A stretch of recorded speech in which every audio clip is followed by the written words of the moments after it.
Hi friends, welcome to news pocket. Assam CM Himanta Biswa Sarma సంచలనమైన వ్యాఖ్యలు చేశారు. అదేమిటంటే, తమ రాష్ట్రంలో మియా ముస్లింల జనాభా రోజు రోజుకి విపరీతంగా పెరిగిపోతుంది. స్థానిక హిందువులు, స్థానిక ముస్లింల కంటే వీరి జనాభానే అధికంగా ఉంది. త్వరలో జరగబోయే జనగణన అంశంలో తమ రాష్ట్రంలో మియా ముస్లింల జనాభా 38% వరకు వచ్చే అవకాశం ఉంది. దీని ద్వారా తమ రాష్ట్రంలో అతిపెద్ద కమ్యూనిటీగా ఈ మియా ముస్లింలే ఉండనున్నారు. ఇదే గనుక జరిగితే అస్సాం డెమోగ్రఫీకే చాలా ప్రమాదం ఏర్పడే అవకాశం ఉంది. దీని ద్వారా స్థానికులు తీవ్రంగా నష్టపోయే అవకాశం ఉంది. కాబట్టి వీరి పాపులేషన్ను అణిచివేయడానికి నేను త్వరలోనే 2 చట్టాలను తీసుకువస్తాను. త్వరలో జరగబోయే అసెంబ్లీ సమావేశాల్లోనే ఈ చట్టాలను ప్రవేశపెట్టి ఆమోదింపజేసుకుంటాను. దీని ద్వారా మియా ముస్లింల జనాభాను పూర్తిగా అణిచివేసే ప్రయత్నం చేస్తాను అని సీఎం హిమంత బిశ్వ శర్మ సంచలనమైన ప్రకటన చేశారు.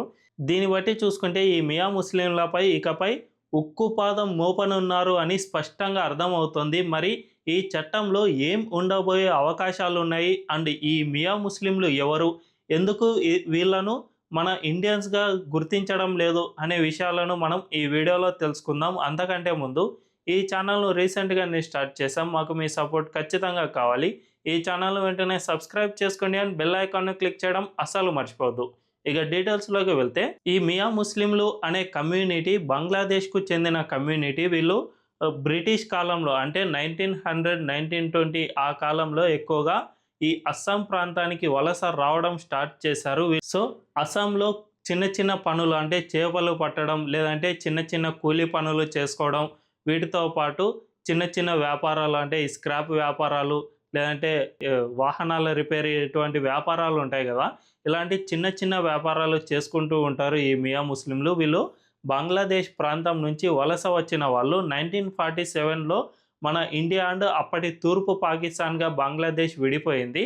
ఆ సమయంలో ఈ మియా ముస్లింల అంశం చాలా వరకు తెరపైకి వచ్చింది. వీరిని బంగ్లాదేశ్కు తిప్పి పంపించాలి, దీని ద్వారా మనకు ఎక్కువగా ల్యాండ్ మిగులుతుంది. ఈ మియా ముస్లింలు ఇండియన్స్ కాదు కాబట్టి, వీళ్ళు బంగ్లాదేశ్ ఆరిజిన్ కాబట్టి వీళ్ళను తిప్పి పంపాలి అని చాలా డిమాండ్లు వినిపించాయి. ఆ తర్వాత 1971 ఇండియా పాకిస్తాన్ వార్ తర్వాత బంగ్లాదేశ్ ఏర్పడింది. బంగ్లాదేశ్ ఏర్పాటైన తర్వాత ఈ ముస్లింలను ఖచ్చితంగా తమ సొంత దేశానికి తిప్పి పంపాల్సిందే.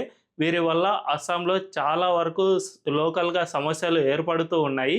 అందువల్ల వీరిని ఎట్టి పరిస్థితుల్లో మన దేశంలో ఉంచకూడదు అని అప్పట్లో ఎన్నో యూనియన్లు, ఎన్నో విద్యార్థి సంఘాలు ర్యాలీలు, ధర్నాలు, ఎన్నో నిరసనలు చేశాయి. 1975లో ఏకంగా పెద్ద ఎత్తున అల్లర్లే జరిగాయి. ఆ సమయంలో ఏకంగా 2000 వరకు ప్రజలు చనిపోయారు. ఈ మియా ముస్లింలు అండ్ స్థానిక హిందువులు, ముస్లింలకు వ్యతిరేకంగా ఈ అల్లర్లు జరగడంతో ఇంత పెద్ద ఎత్తున మారణ హోమం జరిగింది.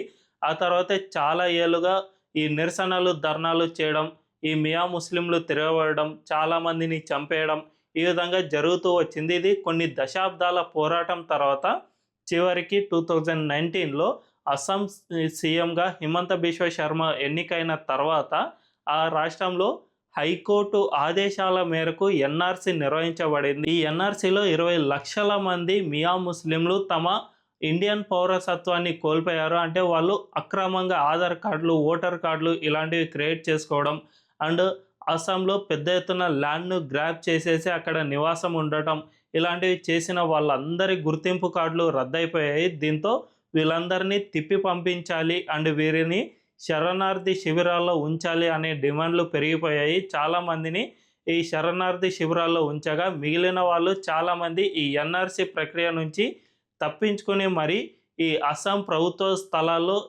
నివాసాలు ఏర్పాటు చేసుకుని ఉంటూ ఉన్నారు.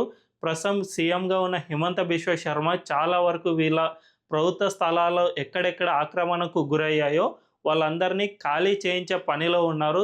రీసెంట్గానే మనం చూస్తూనే ఉన్నాం, ఏకంగా 10,000 హెక్టార్ల ప్రభుత్వ భూమిని ఖాళీ చేయించారు. ఇందులో చాలామంది మియా ముస్లింలే ఈ భూ కబ్జాలకు పాల్పడి అక్కడ నివాసం ఉంటూ ఉన్నారు. కాబట్టి వీళ్ళంతా ఇప్పుడు తమ నివాసాలను సైతం కోల్పోయారు. చాలామంది శరణార్థి శిబిరాలకు వెళ్తున్నారే తప్ప తమ సొంత దేశమైన బంగ్లాదేశ్కు మాత్రం అస్సలు వెళ్ళడం లేదు. ఎందుకంటే మన దేశంలో ఉన్నన్ని సౌకర్యాలు ఎక్కడ ఉండవు, అండ్ మన దేశంలో ఉపాధి ఇలాంటివి చాలా ఎక్కువగా దొరుకుతాయి. కాబట్టి వీళ్ళు తమ సొంత దేశానికి వెళ్ళడానికి అస్సలు ఇష్టపడట్లేదు. అయితే ఈ మియా ముస్లింలు ముస్లిం కమ్యూనిటీకి చెందిన వారే అయినా కూడా అస్సాంలో స్థానిక ముస్లింలు సైతం వీరిని పూర్తిగా వ్యతిరేకిస్తూ ఉన్నారు. ఎందుకంటే వీళ్ళ స్ట్రాటజీ అలా ఉంటుంది. ఈ మియా ముస్లింలు ఎక్కడైతే స్థానికంగా ఉంటారో ఆ స్థానికంగా ఉండే లోకల్ వ్యాపారాలను మొత్తం వీళ్ళే క్యాప్చర్ చేసేస్తారు. అంటే వీళ్ళు ఒక ప్రదేశంలో కొద్దిమంది ఫస్ట్ వచ్చి నివాసం ఉంటారు. ఆ టైంలో వీళ్ళు స్థానిక వ్యాపారాల్లో మెల్లిమెల్లిగా ఒక షాపునో లేదంటే ఒక మెకానిక్ షెడ్డునో ఇలాంటివి ఏర్పాటు చేసుకుంటూ ఉంటారు. దీని ద్వారా మెల్లిమెల్లిగా అక్కడ పెనెట్రేట్ అవుతూ వస్తారు.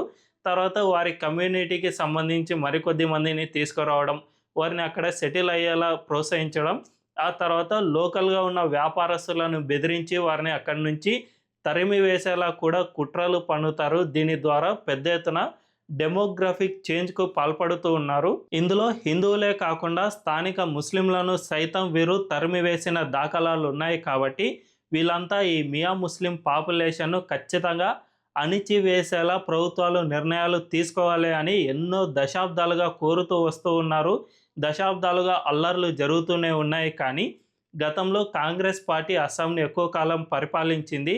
ఆ పార్టీ ఎన్నడూ కూడా వీరి డిమాండ్లను పట్టించుకోలేదు. అంతేకాకుండా తమ ఓట్ బ్యాంక్ పాలిటిక్స్ కోసం వీరికి ఆధార్ ఓటర్ కార్డులను ఇచ్చి మరీ ప్రోత్సహించింది. కానీ ఈ హిమంత బిశ్వ శర్మ అప్పట్లోనే రాహుల్ గాంధీని కలిసి ఇదే విషయాన్ని చెప్పిన ఈ మియా ముస్లింల వల్ల అస్సాంకు డెమోగ్రఫిక్ చేంజ్ జరిగి భారీ ప్రమాదం పొంచి ఉంది అని చెప్పినా కూడా రాహుల్ గాంధీ తన కుక్కకు ఇచ్చే బిస్కెట్లను వీరికి తినిపించి అవమానించి పంపిన దాఖలాలు ఉన్నాయి. కాబట్టి ఆయన వెంటనే బీజేపీలోకి చేరారు. ఆ తర్వాత సీఎం అయ్యారు. ఇప్పుడు ఈ మియా ముస్లింలను పూర్తిగా వారి పాపులేషన్ను తగ్గించడానికి ఏకంగా చట్టాలని రూపొందిస్తున్న పరిస్థితి కనిపిస్తుంది. దీన్ని బట్టి చూసుకుంటే ఈ చట్టాల ద్వారా ఈ మియా ముస్లింలను అణిచివేయడానికి కొన్ని నిబంధనలు తీసుకొచ్చే అవకాశం ఉంది. ముఖ్యంగా కుటుంబ నియంత్రణ ఆపరేషన్లు చేయించేందుకు వీలుగా ఈ చట్టాల్లో కొన్ని నిబంధనలు రూపొందించే అవకాశం సైతం ఉంది అని నిపుణులు చెబుతూ ఉన్నారు. ఎందుకంటే మన దేశంలో ఎవరైనా అక్రమంగా నివాసం ఉంటున్న శరణార్థులుగా గుర్తించబడిన వ్యక్తులు ఎవరైతే ఉంటారో వారికి ఖచ్చితంగా కుటుంబ నియంత్రణ ఆపరేషన్లు చేయించడానికి ప్రభుత్వాలకు ఆస్కారం ఉంటుంది. వీటికి సంబంధించి కొన్ని నిబంధనలు ప్రత్యేకంగా ఈ కొత్త చట్టాల్లో రూపొందించే అవకాశం సైతం ఉంది. అంతేకాకుండా వీరికి పాపులేషన్ను కంట్రోల్ చేయడానికి సంబంధించి వీరిని తమ సొంత దేశానికి తిప్పి పంపడానికి కావాల్సిన ఏర్పాట్లన్నిటినీ ఈ చట్టాల్లో రూపొందించే అవకాశం ఎంతైనా ఉంది.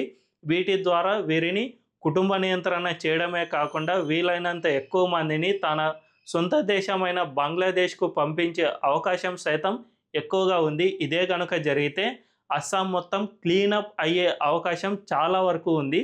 హిమంత బిశ్వ శర్మ ఇదే అంశంపై రాజకీయాలకు వచ్చారు. ఆయన కాంగ్రెస్ పార్టీలో ఉన్నప్పుడు కూడా కాంగ్రెస్ పార్టీ మియా ముస్లింలకే మద్దతిస్తుందని తెలిసినా కూడా ఆయన తన పోరాటాన్ని ఎక్కడా కూడా ఆపలేదు. ఏకంగా రాహుల్ గాంధీకి సైతం చెప్పడానికి ప్రయత్నం చేశారంటే ఆయన నిబద్ధత ఎంతగా ఉందో అర్థం చేసుకోవచ్చు. సో ప్రస్తుతం ఆయనే తన రాష్ట్రానికి సీఎంగా ఉన్నారు. అంతేకాకుండా కేంద్రంలో కూడా ఈ అక్రమ వలసదారులను తిప్పి పంపాలి అని కేంద్ర ప్రభుత్వం కూడా కంకణం కట్టుకుంది. కాబట్టి సెంట్రల్ నుండి కూడా ఫుల్ సపోర్ట్ ఉంది. దీంతో వీరి పాపులేషన్ మొత్తాన్ని అణచివేయడానికి సీఎం హిమంత బిశ్వ శర్మ ఇప్పటికే చాలా పనులు చేశారు. వీరిని ఖాళీ చేయించారు.